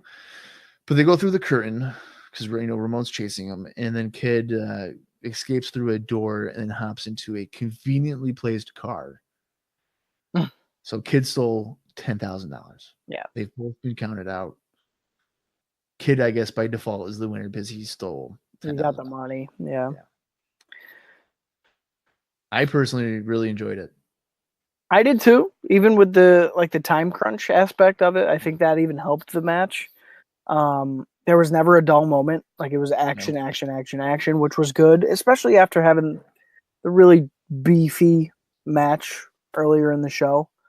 The finish, like where 1, 2, 3 Kid just runs away. I guess it makes sense in storyline wise, but it was still felt a little cheap, I guess, especially for a face to just like take the money and run. I liked it. I think that if you have Ramon beat him, then the crowd will be like, oh, well, there goes our underdog hero. I say you have 1, 2, 3 Kid pin him in the first 30 seconds again. I would have done That's what I would have done. Yep. I would have had him. That sunset flip into a pin, done right there. Got him. Yep. I would have done the same thing. For sure. Because, I mean, realistically, Ramon is a heel character. First of all, fans kind of like him. So yeah. He's like he's cool, you know? No, when that sunset flip happened, I was like, they should have fucking. I wanted it so bad. I was like, and then I'm telling you, I still can't get over the idea of Ramon being like 50,000. I know. Just losing shit. Like, I fucking need this money. Yeah, think if it's built up so much to the point by SummerSlam that Razor Ramon's put up $100,000, and now he wants to fight Kid in a cage match so he can't run away. Yeah. That would be fucking awesome. Imagine if Kid does a fucking moonsault off the top of the cage or something crazy shit. Something stupid. Or you could do like a ladder match. Yeah. You could with the money up on up top, and and Kid could do a moonsault off the ladder. Right. So now you can't run away. You have to go up and get it. Go and get it. Yeah. Dude, that'd be kind of, hey, Chico, climb a ladder and get that $100,000. Right. And the Kid's gonna be like, was Kid gonna say no? Because he just said yes to $10,000. Yeah, right. $100,000. Yeah. You're gonna say yeah. He's probably gonna be like, okay. Yeah. I'll try it. Right. Yeah, I don't know. They could there's many different ways you could have done about it. Yeah, easily. I did. I liked it though.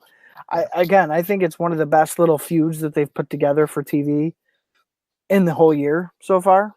So yeah, I mean, I know you don't like the whole him running away with it, but it shows that the face character is kind of smart.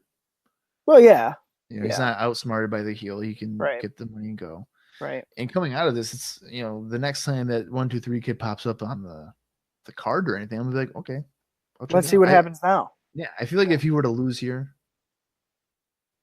I wouldn't care. You can't. Yeah, you can't have him lose here. He can't lose here. That's the one thing you can't do. If anything, this is okay, but the idea of pinning him in the first 20 to 30 seconds. I was hoping the crowd would have gone ape shit, and then oh my god, like he beat him twice.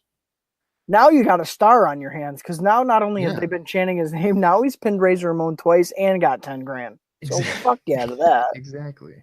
Yeah. Yeah.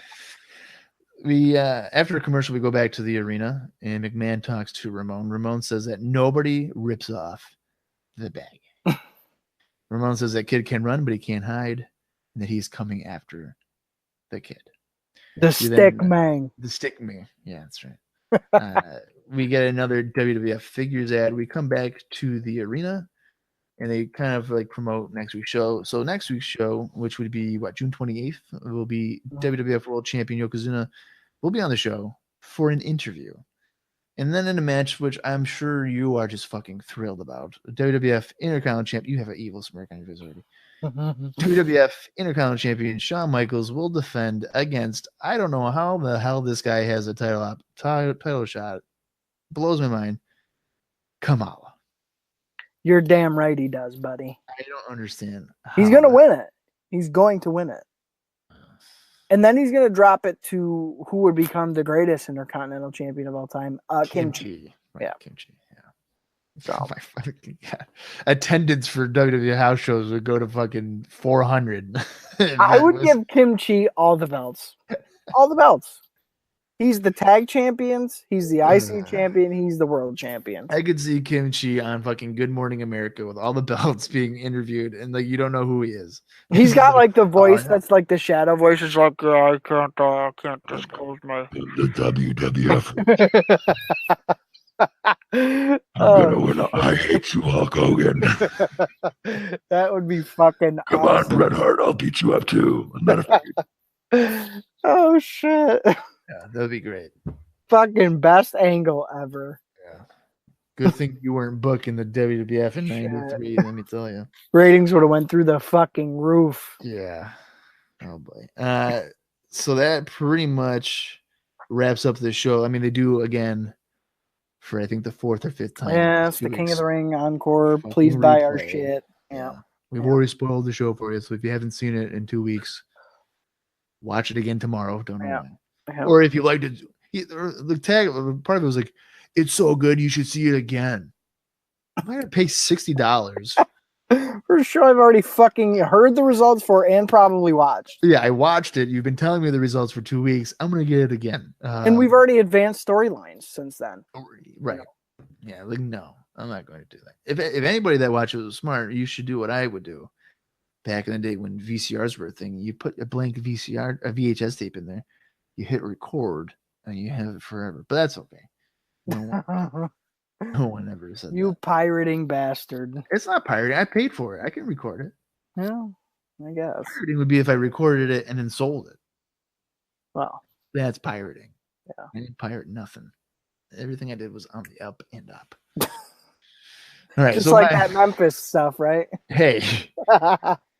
No, I don't believe WWE owns Memphis wrestling and stuff. So they can't come after me. I think technically Jerry Lawler still owns it. Really? I don't know about most of it. I think it's like between 3 people. So. I believe that. Yeah.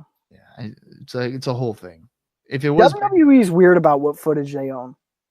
Because even with Smoky Mountain, I think they own like certain like episodes. Okay, so you like to give me shit for Smoky Mountain Wrestling, and then I watched so much of it. But for a stretch there, it was pretty good. The only episodes they have on the goddamn network is stuff that involves Chris Jericho. Yeah, and I'm pretty sure that Cornette has said that they like have the rights. Yeah, he definitely sold it to him. He in an interview, he was talking about how he lost a bunch of money, when running Smoky Mountain Wrestling. But when he sold it, but he was like, it's okay in the end because when I sold it to WWE, I more than broke even on it. Right. So it's weird. He's made up more than what he's lost. Right. In the end, he made money on Smoky Mountain Wrestling essentially when he sold their tape library to them. So. Right. Speaking of Jim Cornette, I'm meeting him soon, Bob. Are you jealous? No, can you get him to do an IcoPod opener or what? All right, so listen, I didn't pay for the combo, so I'm only getting a picture with him. I didn't care about the autograph, so I'm gonna try. Maybe since I don't have the autograph portion of it, I'm not gonna take up as much time. So I'm going to try. I'm going to ask him, see, and kind of gauge it on the line size. But how cool would that fucking I think Jim Cornette's pretty cool. So do I. I think I he think would he'd do be it. okay about doing. I know he appears, and there's like a Smoky Mountain Wrestling podcast Yeah. that I've listened to a couple times, I've listened to a couple times, and he actually goes on there and talks to him about it. Like they Okay. started watching it from episode 1 or whatever, and he'll stick his head in there a couple times and talk to him. So I think he might do it. So now We'll if he see. doesn't, We'll see. do it, I'll have to hate him. Yeah. I mean, I like Jim Cornette from Well, just like Brett. We hate Brett now because of fucking that. Brett. I'm really thinking about doing that. What was it, like a video thing where you Paying him? Yeah, like $100 or whatever. Yeah. I saw Help us, guys. You got to help us get this. I saw somebody on Facebook because like somebody's before we get into the final thoughts on this episode. I'm just going on the tangent here. I saw somebody else. There's like a petition or whatever to get the British Bulldog in the Hall of Fame. Yeah. And this guy posted in like 8 wrestling groups. He's like, "Look, I even got Bret Hart to like be all about it." And it's like the legit same thing that I saw. I'm like, so I commented on it. I was like, "So you paid $100 for him to like talk about it?" To go like, hey, Bulldog should be in the Hall of Fame." I don't think he ever responded to it. He might have Well, not to mention even deleted my comment. But not to mention, of course, Bret Hart's going to say that. right, is he like, no, Davey Boy sucked. I carried him at SummerSlam '92, and like he was never the same after '94. So fuck it, he doesn't get it. Right? I don't know. No, he's gonna probably say that he should go in. Right. Anyway, my final thoughts here on the June 21st edition of Raw. Similar, it's better than last week's episode. Last week's episode was okay. Mm-hmm. But this was a pretty solid program. The 2 out of 3 falls match was good despite my continued annoyance of it, I guess. And then the Razor Ramon 1 2 3 Kid match was, in my opinion, more enjoyable than the 2 out of 3 falls match, and it was about a quarter of the length. Told a really good story. The crowd was definitely into it, and it doesn't hurt or diminish anyone involved, really. I mean, 1 2 3 Kid doesn't lose anything. Smarter than Ramon. Right. It's 10 grand. I'm still interested in seeing where that character goes. For a 45-minute episode, I thought it was a pretty easy watch. What about you? Yeah, I agree. It was very action-based this week. It made it feel different than the last, definitely the last one, and probably even the one before that, before King of the Ring. There was just a lot of hard-hitting matchups tonight that made for, I thought, good TV. Quick, easy TV, like you said. I personally enjoyed the Doink Marty match a little bit more than the closing match between Ramon and 1 2 3 Kid. I thought that had great storytelling. I thought it was paced pretty well, even for a slower paced match. I almost wish Razor and Kid got a little bit more time, as I did really enjoy their part on this show and the past couple, like we've covered. Kid stealing the money I thought was a little cheap, like we discussed, but it definitely does leave the door open for more interaction between the two. So I'm all for that. And I just appreciated there was no fluff to this Raw. It was a very meat and potato show, which is always good every now and again, just to kind of get your teeth back into the product a little bit. So I did. I liked this week a lot more than last week. I'm Cool. right there with you. We mostly agreed with the last 2 weeks worth of television, I guess, in that regard. Yeah. So just a little rundown here of what we have coming up, I guess. We have obviously the June 28th and July 5th editions of Monday Night Raw. The July 5th edition is going to be the beginning of a long story arc for the World Wrestling Federation. I'm not going to spoil anything. I mean, I think we both know what is coming up. Mm-hmm. But when we get there, we'll probably talk about it more. And I'm thinking, Austin, that after the June 28th edition, we should do like a mid-year awards. Oh, I love that idea. So, like a wrestler of the half year. Yeah. Breakout of the half year. Or Yeah. Favorite angle of the year. Maybe I'll make a list of it or whatever, and I'll send you what I think would be interesting to do. For sure. Maybe overrated, underrated. Mm-hmm. Want to see more of this or whatever. Mm-hmm. That type of thing. And then we'll go from there. Are we going to let our fans into this? Maybe they have some opinions on those awards that we can read on air. Yeah, of course. So when this comes out, obviously we'll already have ours made Yep. up or whatever. Yeah. And when this episode or when that mid-year award is already released, it might be several weeks before it's published or what have you, or depending on our schedules, maybe it won't be that far off. But absolutely, if you want to share what you would have ranked as your maybe favorite wrestler of the mid-year point of 93, or your favorite tag team, maybe your least favorite wrestler, whatever. On the June 28th episode, I'll have a full list, or we'll go through it obviously, so then you can just go off of that, and it'll be interesting conversation. So, and again, like you just mentioned, anything that we've done on IcoPod dating back to January 11th, 93. Yep.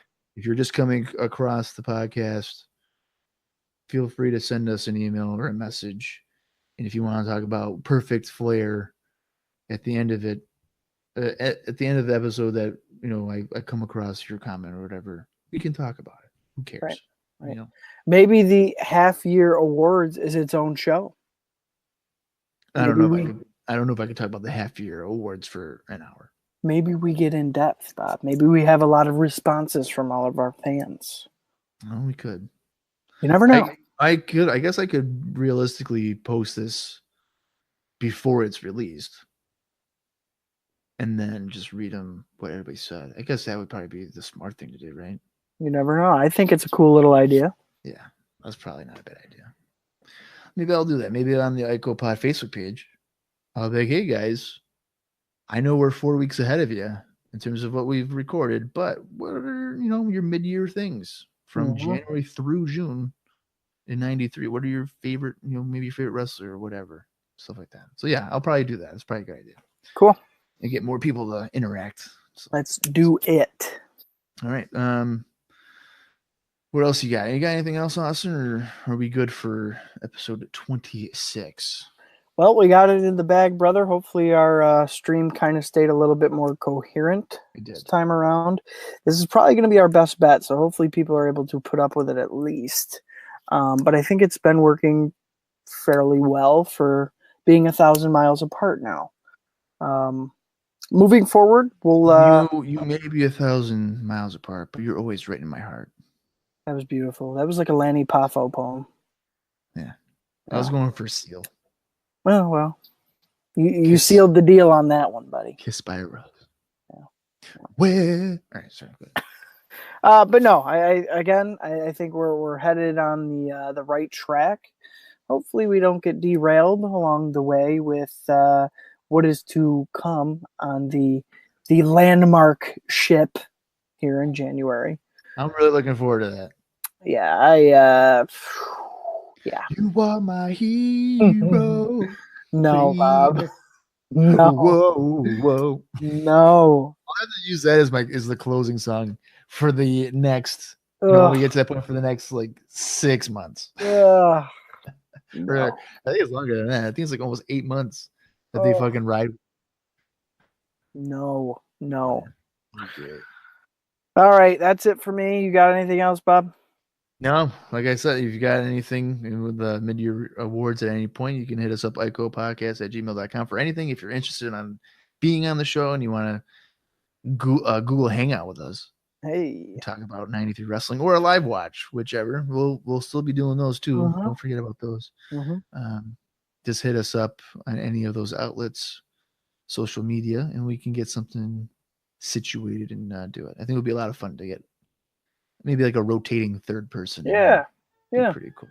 Yeah. All right. Well, I'm Bob Howling Jr. And for Austin Skinner, you've been listening to IcoPod. You gotta hear it.